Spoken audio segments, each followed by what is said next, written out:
Bali ito may roast natin, Guatemala. Let's go, boss. Ngayon sa mga roaster, ang unang kinukuha nila is yung moisture. Pero unang muna, timbangin muna natin yung beans na gagamitin natin. 250 grams pala ito. Pag nakuha na natin yung weight, kukunin naman natin yung moisture. Ayan.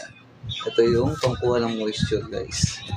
Para alam natin kung gaano kalakas, kung gaano kainit yung initial na temperature ng isang roaster. Dapat ito siya ng 100.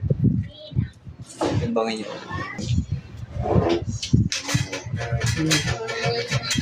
Tapos naglalagay tayo ng gloves kasi mainit to.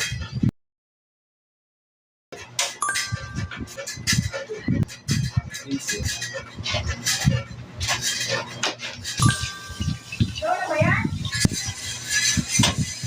Ayan, check na natin yung time. May tatlong phase ang pag-roast, yung dry phase.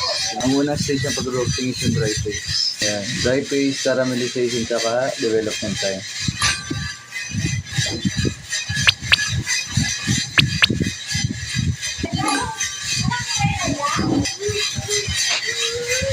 Saturn.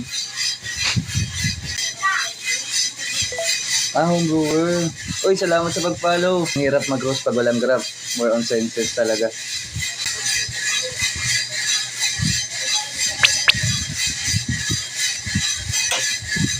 Ayan, susunduin ko na si first crop. Ayan, first crop na. 8:48.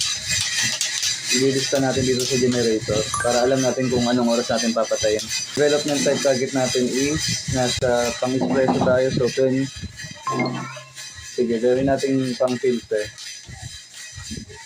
18% development time. So 10 minutes 43. Dapat tapos na tayo. Yan. Kapag, ha? Wala pa si mama. Sakto natin 11 minutes, guys.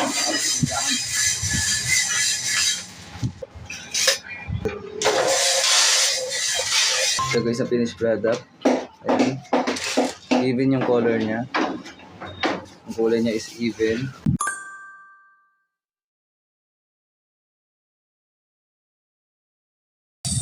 Ayan guys, tapos na yung ating pag-roast. Oh.